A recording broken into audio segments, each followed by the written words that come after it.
New Podcast.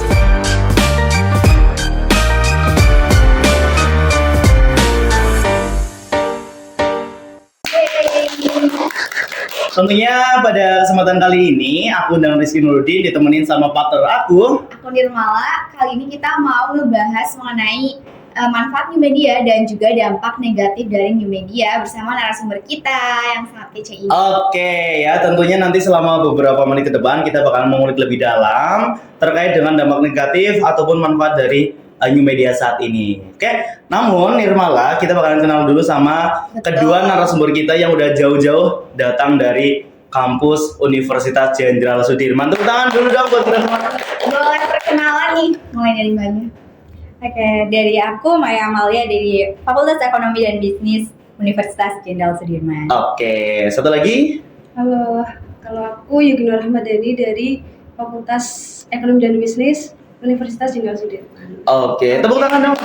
Keren ya. Terima kasih loh udah mau datang jauh-jauh ke Fakultas Dakwah dan Komunikasi UINSEISU Purwokerto untuk bertukar pikiran, untuk ngobrol santai pada siang hari ini. Gitu ya Nirmala ya. Oke, langsung aja. Tentunya kita langsung tanya-tanya kepoin anak Feb Unsud ya. Oke, Yogi, aku mau tanya ke Yogi ya. Kita kan sebagai mahasiswa, sebagai akademisi gitu ya. Pandangan kalian tentang new media saat ini, khususnya pada ranah ataupun di sektor pendidikan itu seperti apa sih, Gi? Kalau pandangan aku, new media terhadap bidang pendidikan itu salah satu perkembangan yang positif gitu ya Mas. Karena dari new media ini bisa membantu, istilahnya membantu meningkatkan pertumbuhan pendidikan gitu. Dan misalkan kemarin kan ada COVID-19 ya. Dengan adanya new media ini, kegiatan belajar mengajar itu nggak terputuskan gitu. Jadi kita pindah ke format apa sih? Online nih, online pindah kelas online, ya. Jadi nggak berhenti. Tapi berarti dalam arti lain juga new media sangat-sangat berdampak positif ya di bagian pendidikan gitu ya. Nah, kalau menurut Maya sendiri nih gimana? Oke, kalau menurut aku terkait new media itu sangat bermanfaat ya, karena kita sendiri itu bisa mencari informasi yang luar biasa, mulai dari ChatGPT dan lainnya. Dan apalagi sekarang udah terkenal banget tentang AI ya. Jadi saat kita sulit dengan tugas itu sangat membantu, bahkan semua pertanyaan itu bisa terjawab sih. Oke. Ini kelihatannya Maya juga salah satu mahasiswa yang benar-benar memanfaatkan kehadiran AI ya di dunia pendidikan ya. Iya, pasti memanfaatkan sih, apalagi dari tugas kuliah yang sangat banyak ya. Jadi kita lebih baik memanfaatkan langsung AI. terselesaikan ya langsung terselesaikan. Sangat instan, lebih mie instan. Oke. Aduh, tepuk tangan dulu dong. Keren-keren sekali ya ini pandangan teman-teman dari Feb Unsud ya. Oke, ngomong-ngomong Fakultas Ekonomi dan Bisnis nih ya, kalau misalnya kita udah bareng sama teman-teman dari Fakultas Ekonomi dan Bisnis, kita tuh kurang afdol rasanya kalau misalnya kita belum bertanya tentang ekonomi. Nirmala, silakan Nirmala. Jadi menurut kalian ya, bagaimana new media ini mempengaruhi pertumbuhan ekonomi? Ya, khususnya di negara tercinta ini. Maya dulu nggak apa-apa, Maya. Aku dulu. Oke. Kalau misal pertumbuhan ekonomi, menurut aku dampaknya positif. Apalagi kita yang anak muda tuh suka mager. Iya betul. Nah, suka mager terus kita mengenal adanya media digital itu kayak belanja online, terus transfer, itu sangat membantu banget sih untuk pertumbuhan ekonomi, di mana antara konsumen sama produsen itu lebih interaktif. Nggak kita harus mobilitas yang tinggi, tapi ternyata jarak jauh aja udah kelar nih. Sudah gitu ya. Kita mendapatkan apa yang kita inginkan dengan di satu tempat aja. Oke, ya ibaratnya kita nggak usah effort besar-besar ya, tinggal ibaratnya duduk santai. Yang penting kita punya saldo, punya aplikasi dan kuota punya aplikasi kuota saldo ya. Bahkan sekarang kita nggak punya saldo pun dengan berbekal KTP ya, kita bisa tuh apa itu namanya pay letter ya, atau boleh pinjol juga. Pinjol ya. Nah itu ternyata new media sekarang juga selain memberikan dampak positif, new media juga banyak sekali berkontribusi dalam memberikan dampak-dampak negatif gitu ya. Yogi, bagaimana sih new media saat ini telah menjadi, kita sudah semuanya tahu ya, penyebaran hoax ataupun disinformasi itu kan paling banyak di new media ya, di media sosial, di HP ya. Tanggapan Yogi sebagai mahasiswa ataupun Gen Z ya terkait dengan new media sebagai sarana terbesar untuk penyebaran hoax ini gimana, Yuk? Kalau dari aku sih ya, kalau misalkan new media ini itu sama aja kayak dampak negatifnya kan ya Mas. Iya. Dengan adanya new media, maka ada permasalahan seperti hoax, terus penipuan online, terus disinformasi gitu. Nah, mungkin dari kita sebagai mahasiswa juga harus apa ya istilahnya tuh menyaring informasi yang Oke. tersebar gitu. Jangan apa-apa informasinya belum matang nih, tapi udah diambil gitu, udah disebarin kemana-mana. Itu kan jadinya hoax. Oke. Oke, berarti intinya kita sebagai anak muda itu kalau misalnya dapat informasi dari luar sharing Disaring, before dikelola dulu. sharing gitu ya Iya. mungkin ya. Oke, tepuk tangan dulu dong. Menarik sekali. Oke. Nah, selain tadi sarana penyebaran hoax dan disinformasi, apakah ada dampak negatif lain dari yang ditimbulkan new media ini? Bisa Oke, Maya coba. Kalau untuk itu pasti ada ya, karena sekarang lebih banyak penipuan malware gitu. Oke. Karena sering kan pasti atau keluarga kita bahkan ngalamin yang namanya penipuan yang berkedok aplikasi atau Oke. undangan itu. Itu sangat ramai. Iya, iya. Kita sebagai mahasiswa apalagi sayang terhadap keluarga pasti Iya. kita harus lebih protektif aja sih untuk hal itu. Jadi hal yang negatif bisa kita minimalisir untuk hal itu.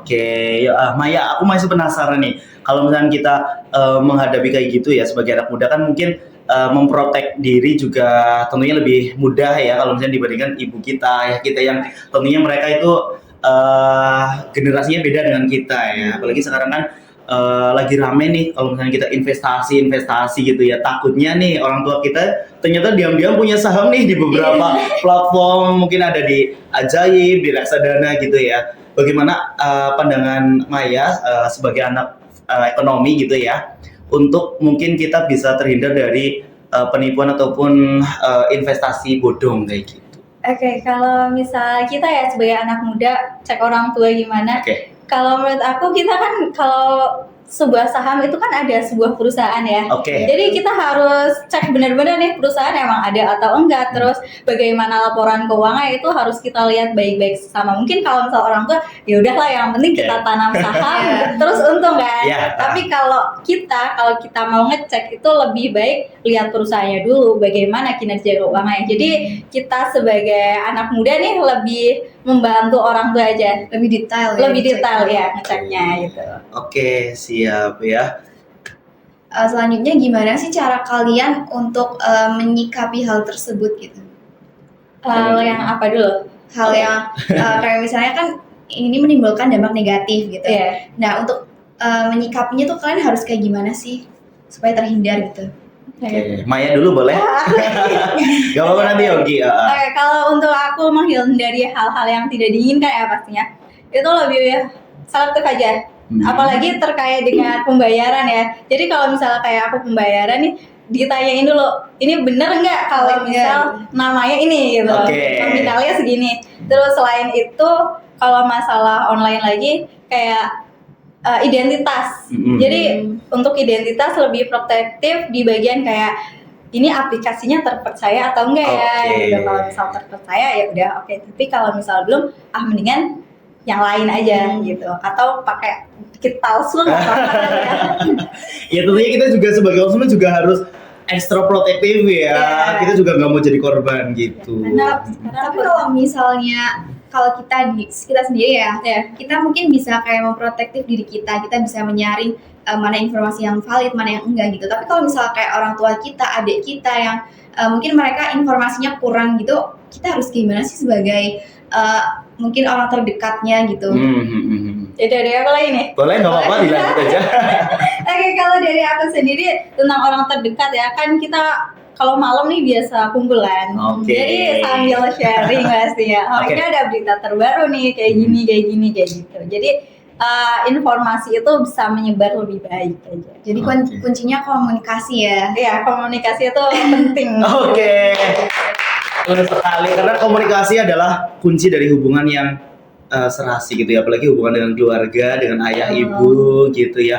Oke, Yogi ini ya sebagai anak ekonomi juga kita sama-sama tahu bahwasanya new media itu tidak hanya merubah landscape dari mungkin pendidikan yang tadinya offline menjadi online karena ada COVID gitu ya. Sistem pembayaran juga kita berubah ya. Apalagi Bank Indonesia itu kan membuat satu terobosan baru tentang sistem pembayaran kris gitu ya. Yogi sendiri mungkin gimana bisa di-sharing sedikit tentang selama ini kalian menggunakan kris gitu ya. Apa mungkin tips dan trik untuk bisa menghindari, kan ada tuh kris di masjid pun itu dipalsuin nih ya. Nah, itu bagaimana nih teman-teman semuanya itu bisa menghindari dari ya itu dampak dari negatifnya new media termasuk di sistem pembayaran kris. Kalau dari aku, sebenarnya aku belum terlalu lama buat pakai kris gitu ya. Mungkin baru tahun ini gitu. Mungkin buat menyikapi dampak negatif dari adanya sistem pembayaran online. Kalau aku sih biasanya kalau misalkan udah nge-scan krisnya. Nah, itu kan kayak harus cek and recheck lagi ya. Jadi aku tuh ngasih scan scan hasilnya, notaknya itu ke pedagangnya gitu. Ini benar apa enggak Bu? Apakah udah sesuai gitu ya, dari mulai nama temannya ya, terus kalau misalkan barcode-nya yang harus kita ngetik jumlahnya. Kan biasanya takut salah ya. Betul. Harus teliti. Iya. Apalagi kalau misalnya kita belanja di supermarket itu kan, misalkan kita beli buah nih harganya 9.256 gitu kan ya. Itu harus benar-benar teliti gitu ya. Nanti nol juga harus. Nah iya. Apalagi ada beberapa aplikasi yang kita nulis 1 juta kan harusnya nolnya 6 tapi dia itu nggak munculin titiknya gitu ya. Jadi kita nyambung. Oke, tepuk tangan dong. Keren sekali ya. Tapi aku tuh masih penasaran tentang perkembangan new media di bidang AI. Sekarang kan banyak sekali AI juga yang udah mulai berkeliaran, tidak hanya mungkin kita sering kenal ada Tom App, apalagi ya itu yang satu lagi ada ChatGPT gitu ya. Kita juga sama-sama tahu bahwasanya AI udah bertransformasi menjadi pembawa berita, ada news anchor ya, ada juga penulis berita, skripsi, penulis skrip gitu kan ya. Itu gimana nih pandangan anak-anak FEB ya, khususnya misalkan kalian kan bergelutnya dengan uang nih, ya kan? Kita kan sering dengar kayak ada lelucon, kita kalau misalkan ambil uang di ATM, dihitung lagi, nanti ada yang nyeletus tuh, masa sama mesin nggak percaya? Nanti dijawab tuh, jangankan sama mesin, sama kalian aja yang buatan Tuhan, aku nggak percaya gitu ya. Nah ini kalau misalkan dikorelasikan dengan dunia kerja nih, kalian merasa terancam nggak sih dengan hadirnya AI? Iya, siapa tahu lapangan pekerjaannya nanti diambil alih. Direbut gitu. Iya. Maya, coba. Kalau dari aku kan ekonomi manajemen ya. Oke. Jadi kalau menurut aku AI membantu ya. Tetapi menurut aku untuk bidang pekerjaan aku dia hanya membantu, nggak merebut pekerjaan aku gitu. Karena gimana tuh? Kayak gini, misal di bagian marketing nih. Marketing kita dengan AI itu untuk membalas chat yang emang kayak frequently asked question kayak lebih gampang gitu karena kita bakalan secara otomatis. Tetapi saat pertanyaan yang lebih mendalam untuk intens menjadikan sebuah transaksi itu kan harus butuh manusia gitu. Jadi hal tersebut itu nggak bakalan menghapus pekerjaan kita, tapi bersinergi bareng buat hal yang lebih baik lagi, lebih positif. Berarti contohnya kayak misalkan kita hubungin CS itu ya, Shopee katakanlah ya. Yang kalau misalkan kan banyak pertanyaan yang sama ya. Apakah di mana paket saya sekarang? Itu kan hampir semua orang menanyakan itu ya. Cuman biar kita terbantu kalau misalkan kita itu jadi nggak usah jawabin satu persatu dengan pertanyaan yang sama gitu ya. Tapi kalau misalkan si customer itu pengen yang lebih dalam, nanti akan dihubungkan dengan manusianya gitu. Iya, karena kalau misal pertanyaan hampir sama kan pasti ada algoritma ya. Nah, jadi itu akan lebih menyambung dan memudahkan kita sebagai manusia. Kalau bidang keuangan sekarang ada fintech kan, financial teknologi. Jadi untuk masalah kayak kita ke ATM itu semakin berkurang mobilitasnya. Jadi makin membantu aja sih. Makin membantu ya.